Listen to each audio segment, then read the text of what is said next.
Bonjour, salam alaikum. Bon, on avance dans la compétition et plus on avance dans la compétition et plus les matchs sont de plus en plus difficiles. On va jouer l'équipe championne du monde avec des joueurs de qualité, un entraîneur de grande qualité, le meilleur sélectionneur au monde. Nous, on va continuer sur ce qu'on sait faire avec beaucoup d'ambition pour essayer de créer la surprise et pourquoi pas aller en finale de la Coupe du Monde. Bon, comme tout le monde le sait, on a beaucoup de blessés, mais on récupère bien. On a un staff médical qui est de très haut niveau et chaque jour, il y a des choses positives qui viennent avec des bonnes nouvelles. Donc voilà, on attend toujours jusqu'à la dernière minute, c'est ce que j'ai dit depuis le début de la compétition, pour prendre les décisions. Donc pour le moment, il n'y a personne qui est out et il n'y a personne qui est in, on va dire. Voilà, on verra demain qui est prêt, qui n'est pas prêt, mais en tout cas, on mettra la meilleure équipe possible et les joueurs qui sont à 100% pour débuter le match. Colbert Yompan, Diaspora News Cameroun, bonjour coach. Quel est le sentiment qui vous anime en ce moment? Celui de vous dire, on a atteint les demi-finales, c'est déjà énorme, tout ce qui arrive, c'est un bonus, ou alors de se dire, on est là, on donne tout pour la finale? C'est un peu ce qu'on veut changer comme mentalité. On est venu dans cette compétition avec beaucoup d'ambition et on est venu pour changer les mentalités, notamment de notre continent. Et c'est ce que j'ai dit aux joueurs. Si on est content juste d'arriver en demi-finale et de se dire que quoi qu'il arrive, on aura réussi notre Coupe du Monde, y en a beaucoup ici qui diront qu'on l'a réussi. Moi, je ne suis pas de cet avis. On est dans les 4 meilleures équipes du monde. On n'est pas arrivé par hasard. Et on a notre mot à dire demain pour aller en finale. Et on va être dans cet état d'esprit, en espérant que, comme je l'ai dit depuis le début, que notre adversaire ne va pas nous respecter, comme beaucoup d'équipes. Parce que c'est vrai que s'ils jouent à leur meilleur niveau et qu'ils nous respectent, ce sera beaucoup plus compliqué. Mais nous, on a confiance. On a joué les grosses cylindrées du mondial. On a peut-être le parcours le plus difficile. À chaque fois, on nous prédit l'élimination et on est encore là, avec nos valeurs.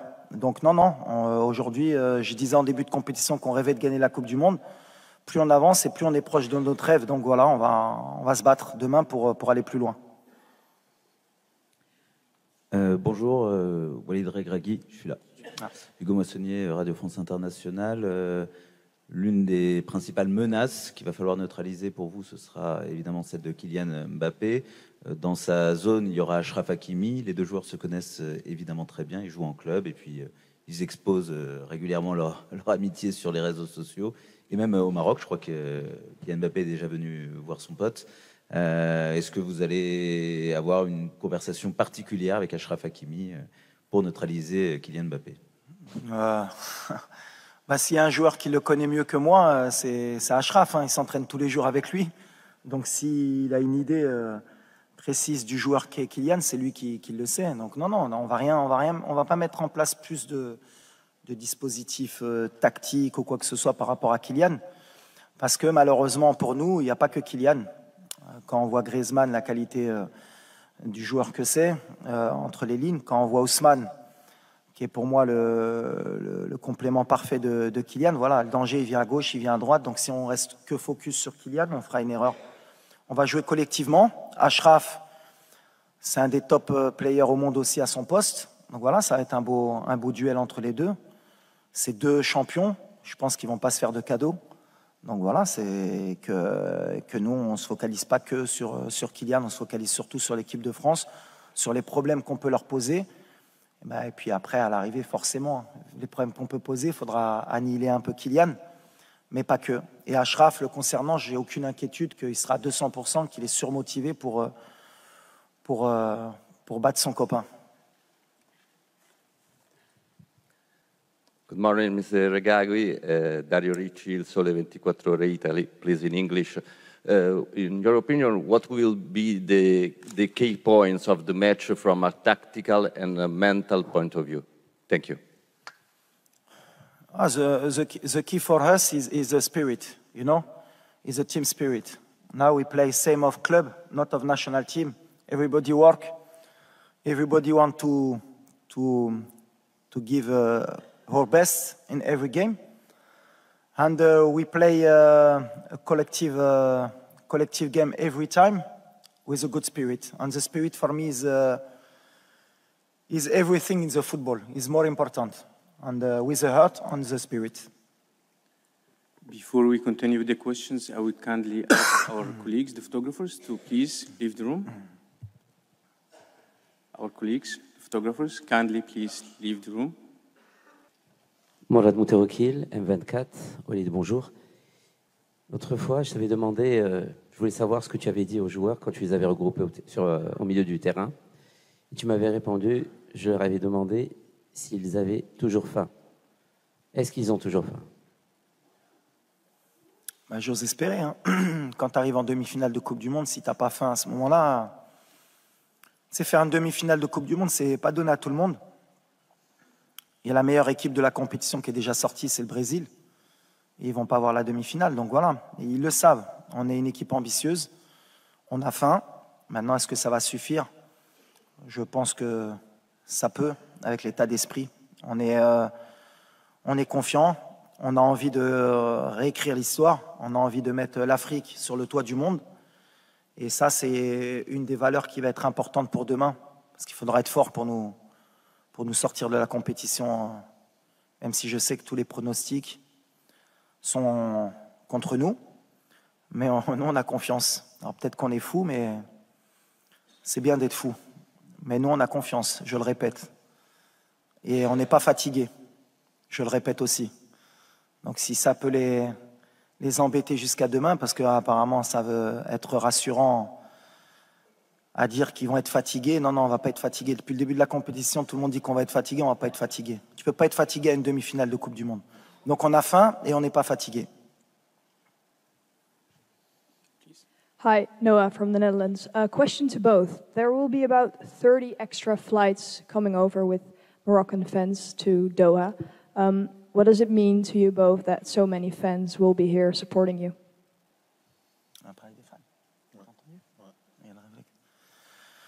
Well, for me, we have the best fan in the world, maybe with Argentine fans and Brazilian fans. I'm very happy because now the world begin to know what is a Moroccan fan. He's a crazy guy. He loves his country, he loves his club. He can travel anywhere to come to support your country. Maybe tomorrow you have more of 20,000 people minimum. He can come to support us. And I'm very happy because the World Cup can give this picture of the fans of Morocco. And tomorrow, sure, we play at home. And it's very important for us. مسارك وتكوينك الاحترافي كان فيها. تمنيتي كيف قلتي في السابق تلعب مع هذا المنتخب وتحققت الأمنية في نصف النهاية.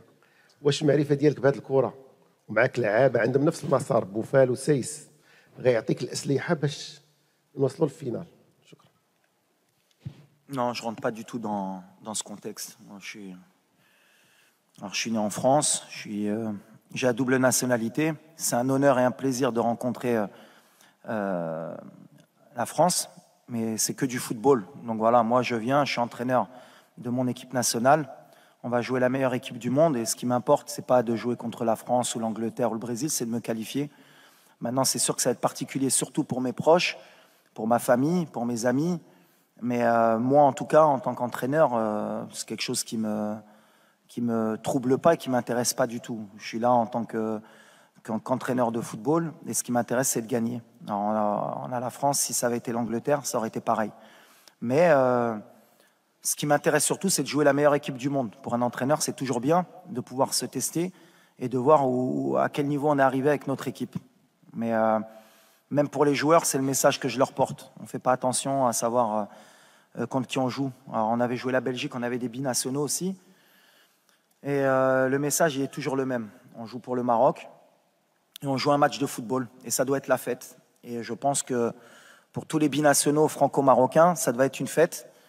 Et quoi qu'il arrive, eh ben, je pense qu'on fera la fête ensemble sur les champs, que ce soit si c'est le Maroc qui gagne ou la France. Parce que voilà, on vit ensemble et on est content d'être ensemble. C'est le plus important. Salam alaikum, c'est Walid, c'est Ilyes. Vous allez rencontrer le dernier finaliste de la Coupe du Monde. On connaît les qualités de la France, notamment avec ses joueurs offensifs. Pensez-vous qu'il faudra exiger plus de conservation du ballon de la part de vos joueurs afin de casser le jeu français et tenter de créer plus d'occasions? Ou gardez-vous ce système de défense collective en tentant d'être dangereux sur les contre-attaques? Merci, c'est Walid. Non, on va jouer comme on sait faire.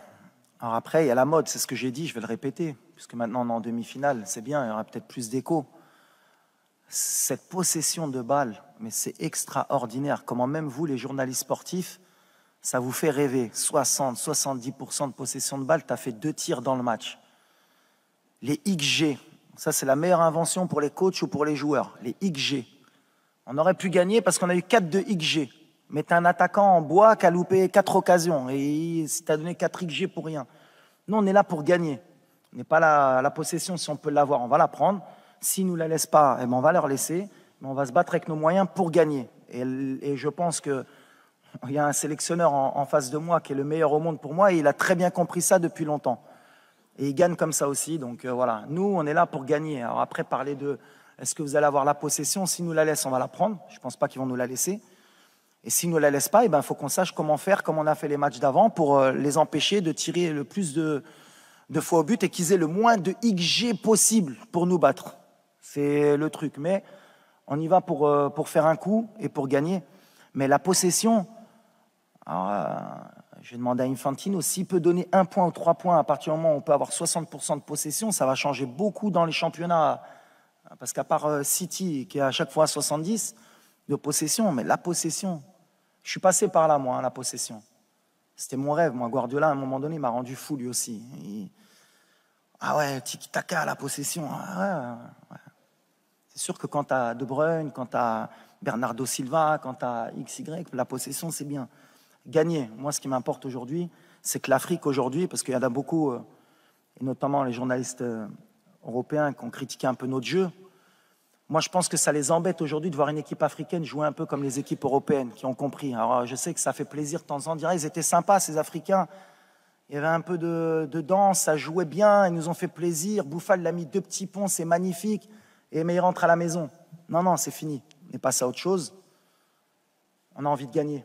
On a envie de gagner pour l'Afrique, on a envie de gagner pour les pays qui sont en voie de développement, qui dans le football, pour qu'ils apprennent qu'aujourd'hui on peut gagner avec un minimum, parce que c'est le football. Il n'y a pas qu'une manière de jouer. Et je prends exemple sur la France. Parce que c'est bien beau, mais moi 2018, ils m'ont fait rêver la France, comment ils ont joué. Ils ont tout compris. Ils ont explosé tout le monde. Et contre l'Angleterre, ils n'ont pas eu 40 occasions. Ils ont explosé tout le monde. C'est la meilleure équipe. Si on peut prendre un peu exemple sur eux, demain, pourquoi pas? Mais XG, possession, c'est bien. Les datas, je crois qu'on a 0,01% de chance de gagner la Coupe du Monde au départ de la compète. Je ne sais pas, on est monté ou pas à peu près? Peut-être on doit être à 0,03 peut-être maintenant. Mais on va essayer de faire mentir cette statistique. Alors peut-être demain, je vais passer pour un con. On va dire, il a trop parlé. On est à 12. Alhamdoulilah. Alhamdoulilah. On va essayer de monter après le match un peu plus. Je pense que c'est surtout les joueurs. Moi, j'ai essayé de créer rapidement un groupe, c'était important. Et j'ai beaucoup réfléchi à comment aborder le tournoi, parce qu'en fait, la compétition de la Coupe du Monde, ça n'a rien à voir avec des qualifications ou avec une préparation sur du moyen ou long terme. Donc, on était sur du court terme, il fallait préparer une équipe pour un tournoi. Comment faire pour gagner des matchs dans un tournoi et se qualifier? Donc, on a beaucoup réfléchi avec le staff. On a mis beaucoup de petits détails en place, notamment la venue des parents, des familles, pour essayer de créer un état d'esprit qui puisse nous aider à nous surpasser dans cette compétition. Et ensuite, tactiquement, on a été au plus facile et au plus rapide, c'est-à-dire d'être une équipe très bien organisée, qui fait des sacrifices et qui a confiance en elle. Donc voilà, pour le moment, ça nous a réussi, ça aurait pu ne pas marcher. Mais on a pris des options qui aujourd'hui nous donnent raison, et je suis content pour ça, parce que les joueurs, surtout, ont adhéré et ont cru au projet, et je suis tombé sur des vrais bons gamins qui aiment leur pays et qui m'ont suivi. Donc voilà. السلام عليكم. هشام فرج من الشركه الوطنيه للدعوه التلفزه المغربيه. مرحبا سي وليد، سي الياس. سي وليد، انا ما بغيتش نسولك على المباراه لانه المباراه تقريبا قلتي كل شيء، ولكن اليوم كيفاش نستثمروا هذا النجاح اللي حنا اليوم فيه؟ صراحه هو انجاز كبير ديال كره القدم الوطنيه. فرحنا انه تابعنا لاعبين ديال الدوري المغربي وديال البطوله انهم حاضرين، لانه كان هناك بعض من شكك في قدرات اللاعبين المحليين انهم يكونوا يعطيوا الاضافه. على مستوى المراكز التكوين كنتابعوا اكاديميه محمد السادس ومراكز اخرى اللي كتعطي لاعبين. كيفاش نستثمروا هذا النجاح باش نبقاو غاديين في هذه الاستمراريه ونشوفوا لماذا ان شاء الله نحققوا كاس افريقيا وتكون نجاحات ديال الكره المغربيه؟ شكرا. Non, mais le plus important pour moi, et le message que je veux envoyer, c'est que je ne veux pas qu'on commence à catégoriser les joueurs qui intègrent l'équipe nationale. Les joueurs de Botola du championnat local, les binationaux, les joueurs de l'académie. Non, non, quand on intègre l'équipe nationale, on est marocain, on vient avec ses qualités, et parce que le sélectionneur pense que tu peux apporter quelque chose. Et moi, sur les 26 joueurs que j'ai choisis, je n'ai pas fait de quota. J'ai regardé ceux qui pouvaient apporter quelque chose à l'équipe et qui pouvaient donner un plus. Et aujourd'hui, c'est bien parce qu'ils le rendent sur le terrain. Après, c'est plus l'environnement extérieur qu'on des doutes concernant ces joueurs-là. Mais moi qui les connais, j'avais aucun doute. Un joueur comme Atiatla, ça joue en Europe tous les jours. Yahya Jebran, ça joue en Europe tous les jours. Dari, même s'il a eu quelques complications à un moment donné à Brest, mais c'est un jeune joueur, il va progresser comme Aguerd à l'époque à Dijon. Et c'est des joueurs qui peuvent jouer en Europe. Voilà. Après, c'est l'état d'esprit, c'est ce que je dis. Une équipe nationale, c'est complètement différent de club. Il faut créer un groupe, un état d'esprit et que tout le monde adhère. Et c'est ce qu'on a réussi à faire. Mais c'est bien pour l'avenir parce que ça a donné confiance à des plus jeunes et à des joueurs du championnat local pour progresser et travailler.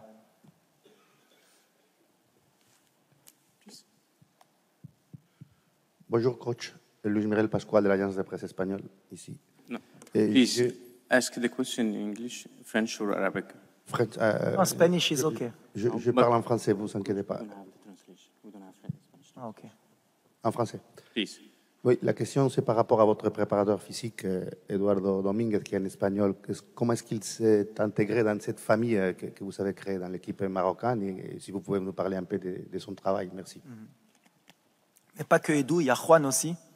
J'aime bien la préparation espagnole, qui est beaucoup faite à base de ballon. Et c'était ma priorité au départ d'avoir un staff pratiquement 100% marocain. J'ai fait une exception juste pour la préparation physique. Pas qu'au Maroc, on n'est pas bon. Au contraire, on a des très bons préparateurs, mais je voulais apporter une touche spécifique avec la préparation physique espagnole. Et Edu, il nous apporte tout ça. Il s'est très bien intégré. Il a une capacité d'adaptation. Et je l'ai aussi pris parce qu'il avait entraîné dans le monde arabe. Il avait entraîné aux Émirats et en Arabie Saoudite aussi. Donc, il connaissait aussi la mentalité arabe. Donc voilà, mais on est très, très heureux de sa venue. On est très heureux de son travail. Bonjour Walid. Emmanuel Branguet pour l'agence France Presse. Tu connais forcément très bien le football français, puisque tu en es aussi. Est-ce que tu peux parler du fait que la formation marocaine a été relancée, notamment par l'Académie Mohamed VI, etc., et que c'est aussi un long processus et un long travail, et que cette équipe de 2022, elle arrive de très loin, à la fois du recrutement, d'aller rechercher des binationaux et de former des joueurs au pays?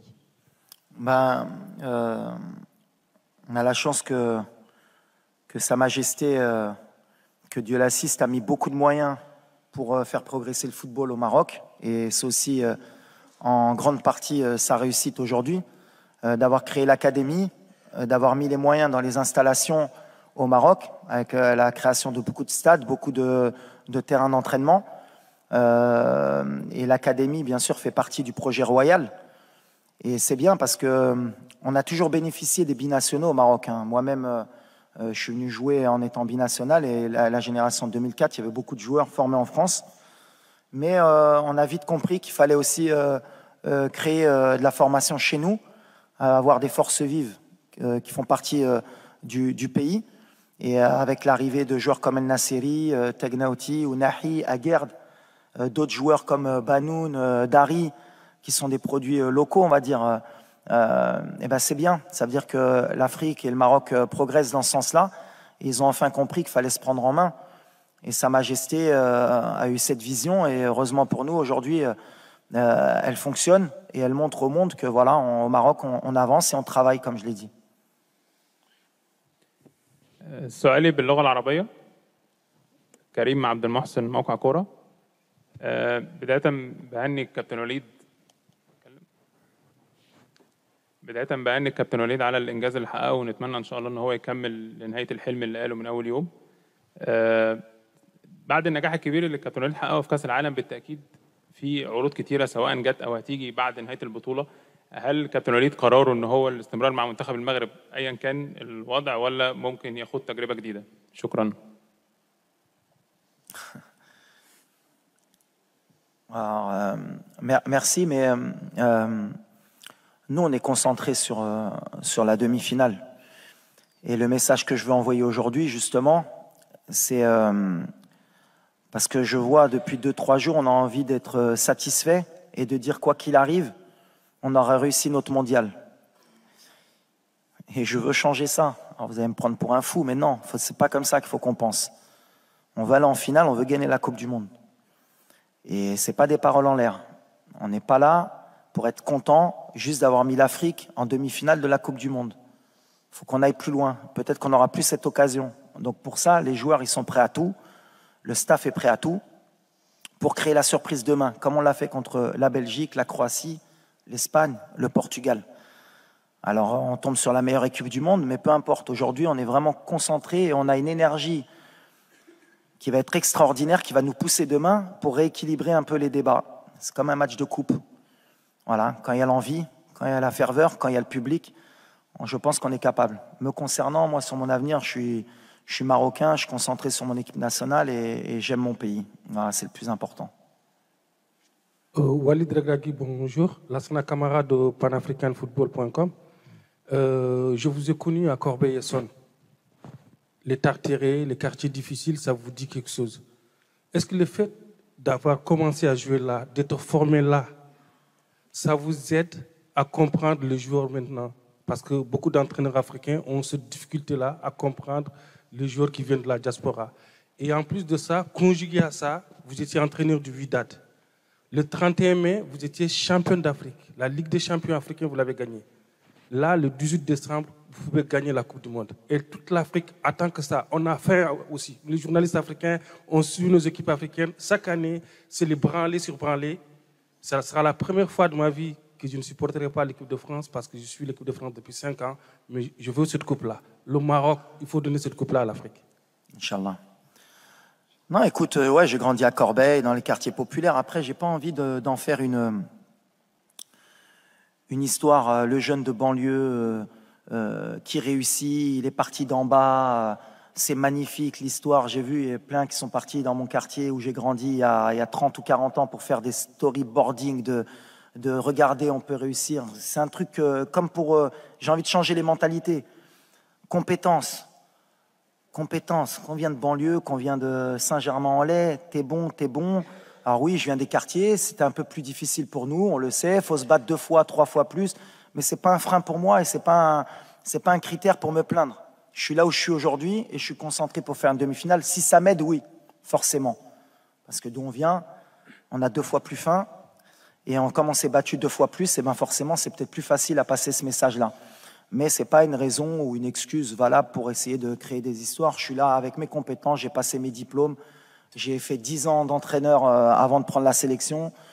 Je travaille au quotidien, j'essaye d'avoir les meilleurs résultats possibles et j'essaye de montrer le bon exemple. Et si en plus mon parcours, ça peut permettre de faire rêver quelques gamins, que ce soit en banlieue, que ce soit en France ou en Europe, partout dans le monde, mais surtout en Afrique, eh ben, tant mieux. C'est l'objectif aussi, attention, je mens pas. Mais aujourd'hui, je suis en mission. Et là, le petit, hein, on est en mission ou pas? Pas là pour rigoler, pas de fatigue, je le répète, pour ceux qui pensent, on n'est pas fatigué. Demain, on va courir. On a envie de rentrer dans l'histoire. Pour le Maroc, pour l'Afrique, pour le Maghreb aussi, pour nos frères aussi, Algériens, Tunisiens, Égyptiens, Libyens, pour l'Afrique subsaharienne, pour tous ceux qui ont rêvé un jour de voir l'Afrique en demi-finale ou en finale de Coupe du Monde. On a l'opportunité là, il ne faut pas la gâcher. Moi, c'est surtout ça que je me rends compte. J'ai pas envie qu'on attende 40 ans après pour qu'une équipe africaine ait la chance et qu'il y ait la même conférence de presse dans 40 ans et qu'on dise vous pouvez passer. Non, on a l'opportunité demain de rentrer dans l'histoire, de ramener une équipe africaine en finale de Coupe du Monde. Et comme je suis quelqu'un d'un peu fou et que je suis un peu tout ce qui se disait même avant la Coupe du Monde, on a été beaucoup critiqué les pays africains. Il y a beaucoup aussi de commentateurs sportifs qui disaient oui, mais l'Afrique, avoir 5, c'est déjà bien et ils sont pas assez bons. Ben, il y a des moments où il faut marquer le territoire et dire non, on est là. On est là et aujourd'hui, on a l'opportunité. Alors, on tombe, la France, c'est la meilleure équipe du monde. Ça va jouer sur des détails, mais on va essayer de le faire. On va essayer de le faire, Inch'Allah. Bonjour Walid, bonjour Ilyes, bonjour Thabit. Il y a un vrai décalage aujourd'hui entre le public, la presse sportive d'un côté et les entraîneurs de haut niveau, et je souligne le haut niveau, les entraîneurs modernes de l'autre côté. Malheureusement, ces entraîneurs modernes, même quand ils viennent dans des émissions de télé et de radio, ils restent superficiels. Qu'est-ce qu'il faut faire pour vulgariser le football moderne, vraiment? Parce qu'il y a un vrai décalage. Est-ce que ce n'est pas du rôle même des entraîneurs de haut niveau de vulgariser plus ce football moderne qui n'a rien à voir avec les acquis historiques? Non, après, chacun a son avis sur le football. Après, vous c'est normal, vous faites aussi votre métier, nous, on fait le nôtre. Pourquoi c'est beau le football? Parce que justement, à chaque fin de match ou un avant-match, chacun a son avis. Chacun lit le film comme il a envie de le lire, avec son idée du football. Et voilà, on gagne de plusieurs manières, on perd de plusieurs manières. Il y a des forces en présence, il y a des équipes qui sont moins bonnes, il y en a qui sont plus fortes, et à l'arrivée, des fois, c'est les moins fortes qui gagnent, et il faut essayer de justifier le pourquoi du comment. C'est le football, c'est pour ça qu'on aime ce sport, c'est pour ça que c'est le sport le plus populaire, et que c'est le sport qui peut permettre peut-être d'avoir des milliards de personnes dans le monde qui suivent un match de foot, et c'est pour ça que c'est magnifique. Alors après, voilà, on peut parler football des heures, on peut ne pas se mettre d'accord aussi pendant un certain temps, mais moi, l'idée que j'ai du football, c'est que déjà, c'est une manière de rassembler les gens. C'est une manière de faire passer des messages et positifs à chaque fois. C'est comme ça qu'il faut le voir. Moi, je pense que ça va être une fête en France demain. Ça va être extraordinaire. L'équipe de France en demi-finale encore de la Coupe du Monde, alors qu'ils ont gagné la dernière Coupe du Monde.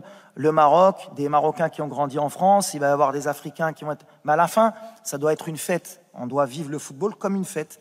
Et ça reste que du football.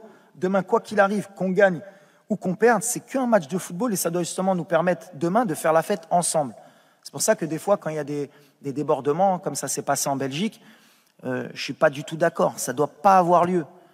Le football, c'est la fête pour moi. Et demain, ça va être la fête sur le terrain, j'en suis sûr, puisqu'on se connaît. Que le meilleur gagne. Et à la fin, et ben voilà, avec chacun ses valeurs, chacun son mode de pensée, et ben, être content pour l'autre équipe qui ira en finale. Et nous, en tout cas, si on ne doit pas passer, on félicitera les Français, on sera derrière eux. Et si on passe, je suis sûr qu'ils seront derrière nous et qu'ils nous féliciteront. Et c'est juste ça, ça reste que du football. محمد يحيى من صحيفة الوطن المصرية. Voilà. محمد يحيى من صحيفة الوطن المصرية. يمكن في البداية بهنيكم على الإنجاز الكبير، خليتوا العرب كلهم فخورين بالإنجاز اللي حققه المنتخب المغربي، إنجاز كبير. سؤالي للكابتن وليد، هل الإنجاز دوت ممكن نشوف مدربين عرب على منصات التتويج بعد كده مرة تانية؟ وفي سؤال تاني للكابتن وليد والإلياس، وجود أسر اللاعبين الآباء والأمهات، إيه دوره كان في الإنجاز اللي اتحقق للمنتخب المغربي بالوصول للدور قبل النهائي؟ شكرا.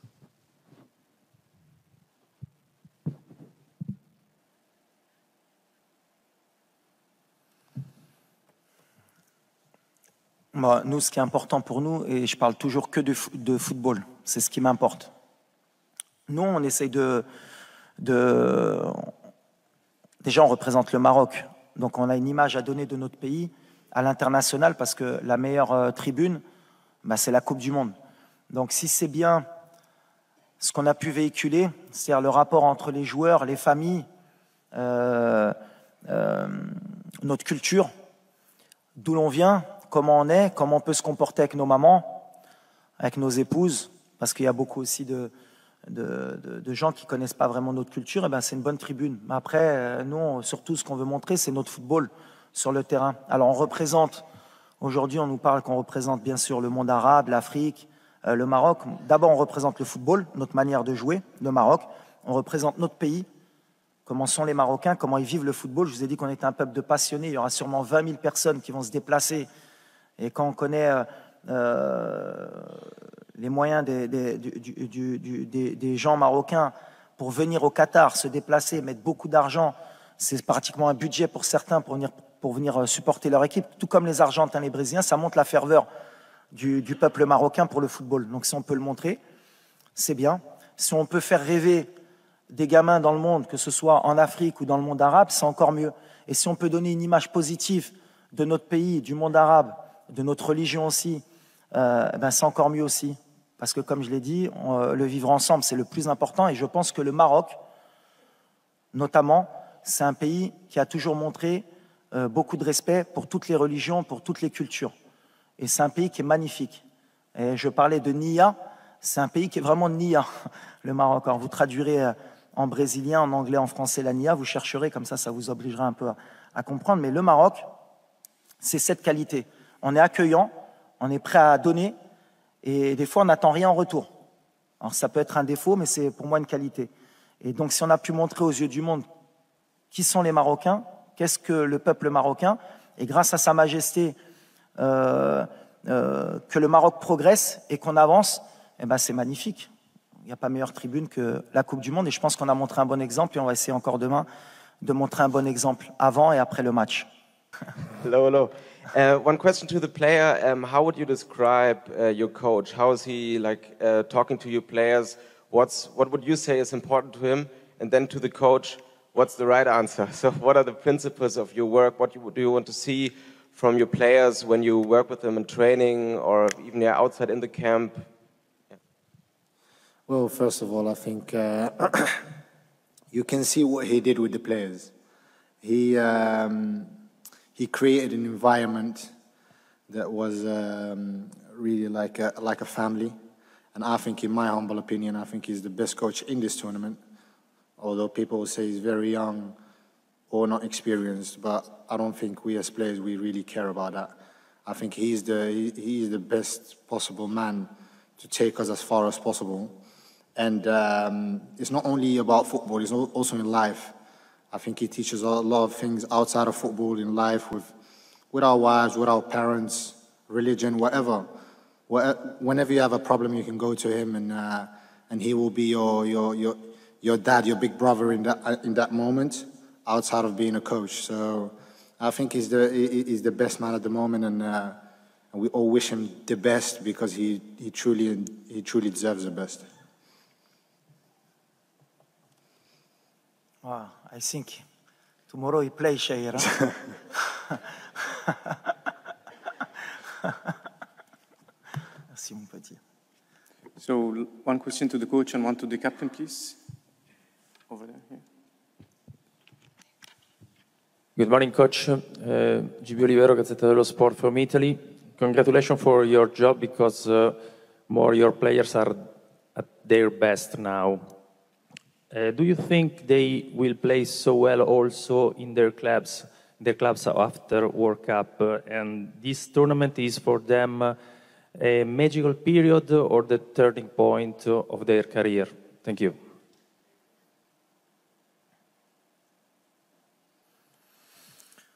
Well, of course, when we play a World Cup, everybody in the world see your game. You have some player, he play not in the small team because I don't like that, but maybe they serve best team of his club, and is good tribune for us to show his quality. But now everybody is focused for this World Cup. You want to make history, and after, you know, the player, he have his manager, he have his journalist, for he make them a publicity, and he change the club. But now everybody is focused with Morocco, and that is important for me and for the country. Last question to Elias Al-Shar, please. Question to the player, yes. Where is it? Hello, my name is Fisayo Dairu from Nigeria. I want to ask you, Elias, You're one of the few players that haven't had much minutes with the national team in this competition. How is that? How easy or difficult is that to take in such a competition that has put your country on the history books? I am in the semi-final of a World Cup. Me as a little boy, I could have never ever dreamt of something like this. I know every single player wants to play. There's not one football player in the world that doesn't want to play football. And of course, sitting on the bench is not a nice thing. But if you see what we have created as a team, you can see that no one really cares, as long as the job is done at the end of the day. So when the manager gives me a chance, I will be ready and I will give 100% for him, for my teammates and for my country. But me feeling something because I didn't play, no, I don't feel anything. I feel proud. And like I said before, I'm in the semi-final of World Cup and that's a real dream come true and hopefully it doesn't end here. Walid Regragui, coach of Morocco, and Ilyas El Shahar, player number 13. Thank you. Thank you. Merci.